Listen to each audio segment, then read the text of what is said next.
let's keep it in the AFC. There's a few games here that I want to talk about. So the AFC North had the craziest game of the weekend. That was unbelievable how ridiculous that Steelers-Bengals game was. McConnell, I know you didn't see it. I hope you watched the highlights. It was back and forth, back and forth. Early on, we see a bunch of picks from Burrow. I think Burrow fumbled too. I want to say he had a fumble and 4 picks. Yes. The Steelers defense, just the pass rush is unbelievable. We were talking about earlier this offseason, we were talking about the best front sevens in the league, and I put the Steelers at number 1. I think you put them at 2 or 3. Like, you weren't sleeping on the Steelers. I think there were 3. Yeah, we both have them in our top 3 in terms of the best front sevens. And the reason they're so good is because of that D-line, because TJ Watt looked unbelievable. I mean, Hayward there. Like, it's just – it doesn't even matter, like, sometimes who the other guys are, because you know that the Steelers are going to find these guys, and then, oh, boom, look at that. He's a stud player in a couple of years. It happens all the time. It's just a team that consistently produces good D-linemen and good front sevens. Guess what? Their D-line's legit. Their front seven is legit. It's going to win them a bunch of football games. But Connor, you had them as the upset of the week. So you start, and I'll say this: I took +7 on the spreads for the Steelers. So they ended up covering. But I'm looking at this one, and early on they're killing them. Steelers had absolutely no offense, and then the Bengals start coming back. Right, Jamar Chase. I watched the morning games. I'm like, Jamar Chase is the best wide receiver in the league. And then I thought again, and I was like, wait a second. Cooper the morning games. And then I watched Justin Jefferson. I was like, shoot, Justin Jefferson just played. And then Devontae Adams just played. But when I was watching Jamar Chase, I was like, damn, this guy's the best receiver in the league. He had one play where it wasn't a catch, but it was like Odell-esque in the end zone where just one hand tap. Yes. Ridiculous, dude. He is insane. So we did get to see a little bit of a Jamar Chase, Joe Burrow comeback. I felt like that's just going to become like a vintage thing. I mean, I like Joe Burrow a lot, and he had no time. He had nothing to work with early on, but they were able to hang in and come back against the pitiful Steelers offense. But I think that I want to shout out one guy before we get into it. There is one guy that deserves so much praise, and that is Minkah Fitzpatrick. He had 2 penalties where guys are coming across the middle, and he blows them up, and he gets a penalty. And he is so frustrated and so annoyed because he's like, dude, I'm making the play. And it's hard. It's hard being a safety in today's game because they were penalties. I mean, at least I took them as like, yeah, that's a pretty legit penalty. You can't hit a guy like that across the middle. But it's tough because, like, what is he supposed to do? And then one of the next plays, they throw across the middle into the end zone, and he goes and he hits the guy, but he breaks up the pass. And he walks over to the ref, and he's like, you going to call that one too? Because, like, what am I supposed to do, basically? And so you can tell he is so annoyed, and he was playing really well too. And then he blocks the field goal, and overtime was just back and forth ridiculous. But the Steelers were able to win. So I thought that was the best game of the weekend, and it was just a complete roller coaster. Dude, it took like 4 hours too. It was super long. It was a really, really long game. So I know you didn't watch too much of that, but I bring up the AFC North because I want to talk about it because not only did the Steelers upset the Bengals and kind of showed like, okay, this defense is legit. Also, side note, TJ Watt is not going to be out super long. I think it's like 6 weeks he's going to be out. So he'll be back. It's not out for the year. So that's super clutch for them because everything changes big time if you don't have TJ Watt. So Steelers come out, they win. Ravens play, and you can talk more about the Ravens game. Dude, I told you I was watching a lot of Red Zone. I was watching the Niners game in the morning. I saw like 3 plays of the Ravens game because it was a couple deep shots and it was like nothing else going on. Very, very strange game there, but they take care of business against a bad Jets team, and they beat Mr. Flacco.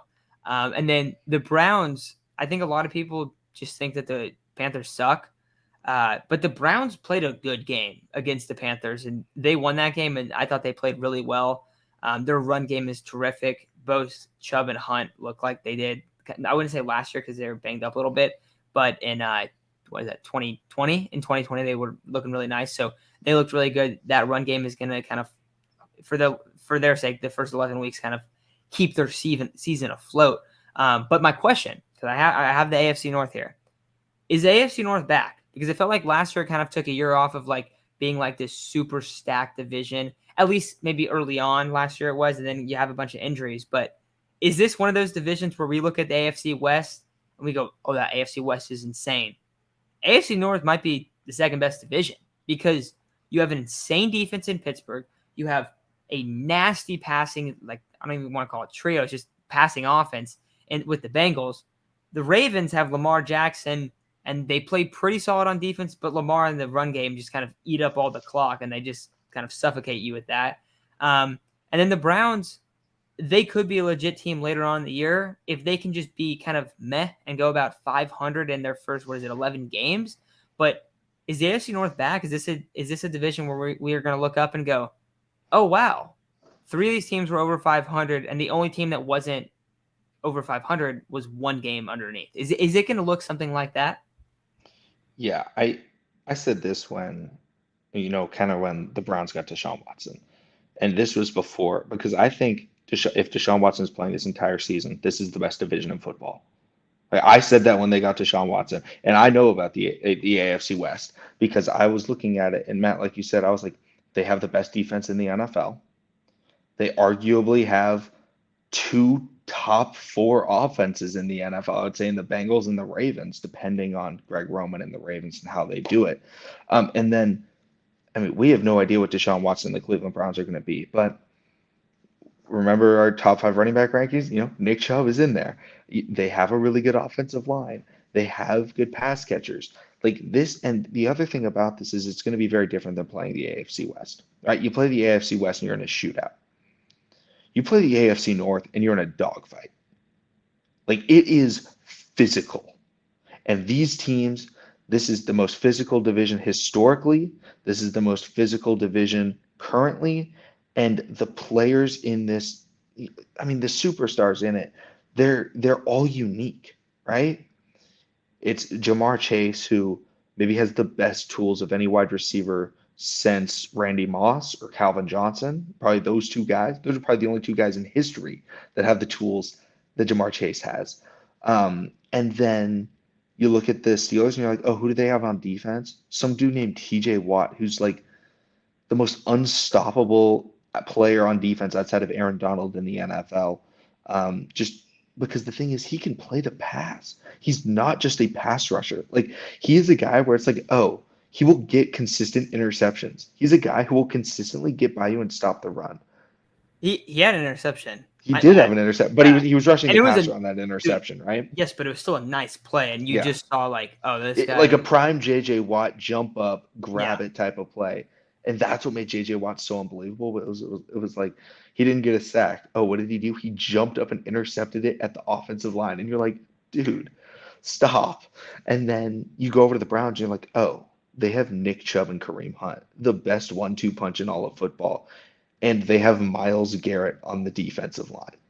So, like, it is so difficult to play against them. Like, maybe internally, the AFC West is the most difficult.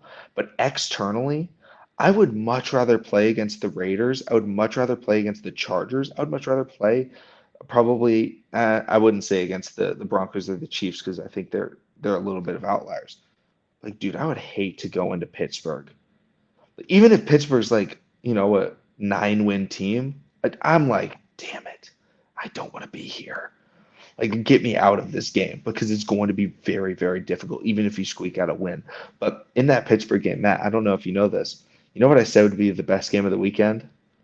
Because I made my TikToks about every single game. I said Pittsburgh Bengals would be the best game of the weekend. And like that, I don't. A lot of people get so mad at me every time I talk about the Bengals. And I'm like, okay, it's not, sometimes I used to do this when I was playing high school sports and stuff like that. You get that one guy on that opposing like club team or whatever, and you're like, that dude is so good. And you start to look at him and you're like, oh my gosh. Like maybe I played soccer. So like I remember this kid, I think his name was Tyson. It was something like that. And he was a center back. All right. Was he the best player in our league? No, he was not. But I swear he never lost a one-on-one. And it was like you get a one-on-one situation with him and you're taking a rest and you're on the bench and you're like, it's a loss. And everyone's like, why do you keep doing that? Why do you keep looking at this guy like he's Superman? He's not Superman. I feel like everybody's looking at the Bengals like, it's Superman. They're unbeatable, right? You can't go up against them. They're just too crazy on offense. They're just too crazy, too loaded, too many superstars. They're a great team. They are a great team. But the AFC North, oftentimes, this has been the case for 22 years, my entire life. Most of the times, the winner of that game is the team that's more physical. That is how that division is won. It is the team in the trenches that is bullying the other team harder. It doesn't matter who ends up, oh, yeah, we got this big, 50-yard touchdown. That's not what matters in that game. It is who is rushing the ball and who is hitting the quarterback the hardest. And that's what's going to throw you off.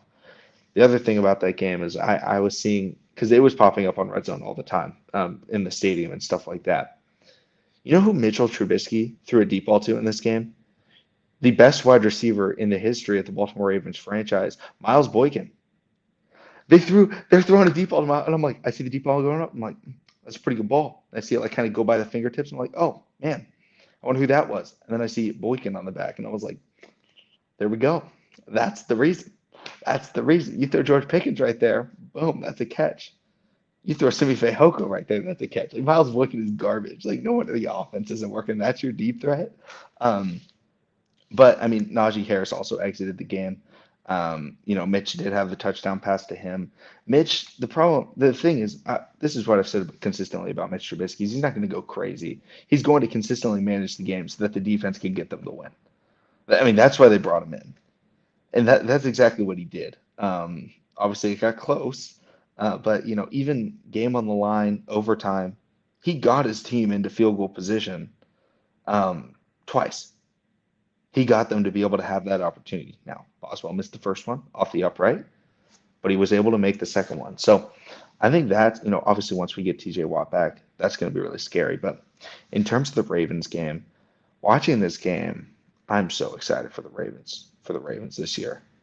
They were missing some key pieces. They were missing Marcus Peters. They were missing Ronnie Stanley. They were missing all of their running backs. So yeah, the run game didn't look great, but they were running Kenyon Drake and Mike Davis. I do not care about that run game because we know that we're getting the other guys back. But the other guy they're missing is Travis Jones. And Travis Jones is an unbelievable interior defensive lineman out of the University of Connecticut. I thought he was a first round pick when I made a video about him before he was even drafted by the Ravens saying this guy is a better pass down defender than Jordan Davis. Like get him out there, he will get you sacks. I compared him to Chris Jones. He's injured for the start of the season. He's supposed to miss like 3 to 5 weeks. The Ravens' interior defensive line dominated the Jets like completely. Justin Madubuike, who is a third-round defensive tackle, looked unblockable in the game, and he was someone that he first really stepped up against the Tennessee Titans in the playoffs. When they ended up getting the victory over the Titans, it was like, oh, Madubuike is coming out. And last year, people were looking at him and was like, oh, can he do it? Madubuike and Michael Pierce were fantastic. And that is something that the Ravens needed from their defensive line, was the interior pressure. I wanted to add, also, you think about the Jets and you go, oh, the Jets suck. Dude, the Jets' interior offensive line is legit. They have Langston Tomlinson, Connor McGovern, and Elijah Vera-Tucker. You know who they were dominating? Tomlinson. Tomlinson was getting mauled every single time, and it's hilarious. He's getting paid $17 million a year. Yeah. Yeah. No, I mean, that interior defensive line was fantastic. And they were making, I mean, how do you beat Joe Flacco? You make him move. You get him out of the pocket. And they were just blitzing all over the place. The other guy that looked, this is scary for the NFL. Because you know who looked like looked like a Pro Bowler? Patrick Queen. Patrick Queen came out there. I was watching the game with my dad. And my dad was like, who is number 6? I was like, that right there is Patrick Queen. And Patrick Queen was just, I mean, he was blitzing. He was hitting every hole. He was hitting Michael Carter and Breece Hall in the backfield almost every time they ran the ball. Like he was flying all over the field. And those are the guys that had the question marks for me. The pressure from the defensive line, especially the interior, and the linebacker group. That's what dominated in this game. The other you've ripped Patrick Queen quite many times. Yeah. The thing that was so weird about this game, because Matt, we were talking about this and we looked up the stats in this game, and I can't pull up the stats because I'm on my phone. The way that, like, if you looked at the box score of this game, it looks horrible for the Ravens. They ran 50 plays. Dude, they ran like no plays. They lost time of possession. They had less yards. It was every single thing basically like that you would look at to be like, oh, which team outperformed the other. And then it was like they had less passing and less rushing. And like they had basically like the score, which was and it's what was 24-9, but then the Jets scored with like a minute left, so that was Yeah. already inflated. So it was really like 24-3 all game. And it's like, wait, but they're losing every single thing in terms of stats besides of yards, like yards per attempt or sorry, yards per play, Yeah. and they won by 3 scores. And the 2019 Ravens offense, that's obviously the standard for them. That's what they want to get back to. The reason why they were so good was they led the NFL in big plays. Every Lamar Jackson touchdown pass this week was over 20 yards. Constitutes as a big play. They hit the deep ball. They hit Mark Andrews deep. This game was also kind of the weather was it wasn't Niners Bears weather, but it was weird. It was like because it was hot, it was muggy, but it was also raining kind of hard in the game. Which and in week one, Lamar Jackson didn't play in any of the preseason games. Most of the Ravens, like big guys, didn't play. So it was just kind of weird for them. It was pretty obvious when you're watching, especially in the first half, where you're like, okay, they haven't played in a while. The second half, it stopped raining, and they were just like, all right, Lamar, now we're gonna start throwing the ball down the field. And then it was just like, oh, look at that, it works. And they just started just completely dogging on the Jets, and it looked like how it should have looked. But it was just kind of weird statistically how you look at that game and you're like, because I wanted to look at the stats. I was like, oh, how did the Ravens do? And I'm like, wait, Joe Flacco threw for over 300 yards? What? Like Lamar Jackson, like I know he had 3 touchdown passes. He did technically have an interception, but the interception was 3rd and 6 at like his own like 7 yard line with 2 minutes left in the game, and said, hey, just throw a jump ball 40 yards down the field. And it got intercepted by DJ Reed. And also, for the people that are getting mad at DJ Reed, because I believe after he got that interception, he took a knee on the NFL logo in the middle of the Jets field. Um, his father passed away, I believe, like an hour before the game or something like that. And people were like clowning on him, like, man, look at this fool celebrating on the NFL logo. And it's like, he's very obviously like not celebrating. Like it was like, I think he got on his knees and like, it was like very clearly an emotional moment and people were trying to clown on him. Like sometimes other things are happening. So it was cool for him to do that. We But got to see some interesting stuff from NFL fans, and then Russell Wilson got booed. Dude, it reminds me of when Andrew Luck came back, and they booed Andrew Luck. Andrew Luck's like, almost died for this franchise, dude. What? yeah, I almost died for this franchise because they refused to give me an offensive lineman. And then I retire and they go, let's draft Quentin Nelson.